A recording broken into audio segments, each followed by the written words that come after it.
দেশে আসার পর দিয়ে সে আমাকে জন্য মুস্তান বাক হয়েছে, আমাকে মারবে। যাক, হাজীগঞ্জ থানার ভিতরে একটা দরবার বসছে, দরবার বসাতে তার বাবা ওই দরবারের ভিতরে গ্রামবাসীকে ৮০,০০০ টাকা ঘুষ খাওয়াইয়া আমাকে মারার জন্য প্রস্তুতি নিচ্ছে। আমাকে ওই আমাদের এলাকা। বিসমিল্লাহির রহমানির রহিম। প্রিয় বন্ধুরা, আসসালামু আলাইকুম। আজকে আমরা এমন এক ভাইয়ের সাথে কথা বলবো, যিনি দীর্ঘদিন প্রবাসে অতি কষ্টে মাথার ঘাম পায়ে পেলে শুধুমাত্র পরিবার প্রিয়জনের মুখে হাসি ফুটাতে দিন রাত পরিশ্রম করে গেছেন। সে দীর্ঘ পরিশ্রম, তার কী কী ত্যাগ আর কী অর্জন, সেই সব নিয়ে আমরা আজ কথা বলবো। চলুন কথা না বাড়িয়ে ভাইয়ের কাছ থেকে বিস্তারিত জেনে নেই। আর হ্যাঁ, আমাদের আরও গল্প শুনতে, প্রবাসী ভাইদের কষ্ট একটু সার্থক করতে আপনার মূল্যবান লাইক, কমেন্ট, শেয়ার দিয়ে আমাদের সাথে থাকার অনুরোধ জানাই। আসসালামু আলাইকুম। আমার নাম মোহাম্মদ জাহাঙ্গীর আলম, গ্রাম বলিয়া, থানা হাজীগঞ্জ, জেলা চাঁদপুর।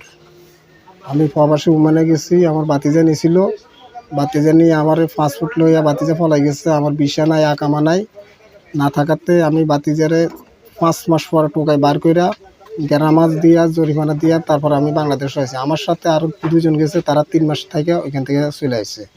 এরকম ভুল আমার মতো মানে নিয়ে খাওয়া দেয় নাই, থাকা জায়গা দেয় নাই, কাজ দেয় নাই।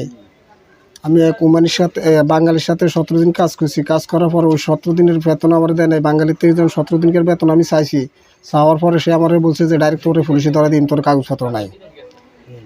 এখন আমি তারপরে 5 মাস থাইকা ওইখান থেকে দেশে উপাস থাইকা মানে বাধ্যগত হয়ে দেশে আসতে বাধ্য।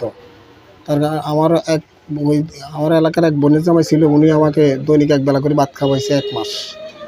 ওটার বেটারও বেতন নাই, বেটারও বেতন যাইতে সময় লোন উঠে গেছি, লোন দিতে পারি না। মানুষের টাকা পয়সা হালত মরত করে গেছে, মানুষের টাকা পয়সা দিতে পারি না। দিকে মানুষের গালিগালাজ করতেছে বা মারধর করতেছে। গ্রামের ভিতরে অনেক দরবার অনেক কিছু যাইতেছে, অনেক কাহিনী। এখন এই টাকা পয়সার কী হিসাব কিতাব কী করবো না করবো, আমি হয়তো আত্মহত্যাও করতে পারি। এই টাকা পয়সার চিন্তাধারা কী করবো, মানুষের টাকা পয়সা কোত্থেকে দেবো, কী করবো। এখন গ্রামবাসী বা আমার মাননীয় প্রধানমন্ত্রীর কাছে জানাতে চাই যে কেন আমার বাতিজা আমাকে এই লাঞ্ছিত করলে, এই অপরাধটা, বাতিজার বিচারটা আমি চাই। আমি বাতিজার কাছে যাইতে চাইছি, বাতিজা আমাকে ভিসা দিয়ে নিয়েছে, নিয়ে বাতিজা কেন আমার পাসপোর্ট নিয়ে ফলাইলো। আমার লাশ পর্যন্ত দেশ আইতে দিব না।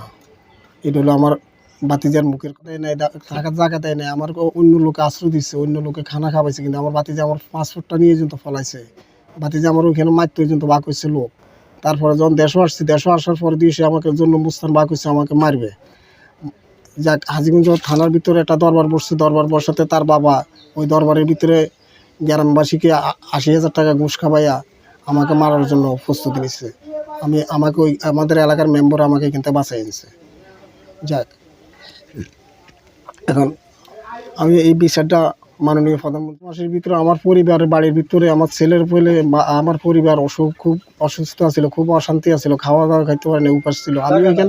আমি ওইখানে উপাস ছিলাম, আমার পরিবারের বাড়িতে উপাস ছিল। আমার মাকে আমি 10টা টাকা দিতে পারিনি। আমাদের আরও গল্প শুনতে, প্রবাসী ভাইদের কষ্ট একটু সার্থক করতে আপনার মূল্যবান লাইক, কমেন্ট, শেয়ার দিয়ে আমাদের সাথে থাকার অনুরোধ জানাচ্ছে।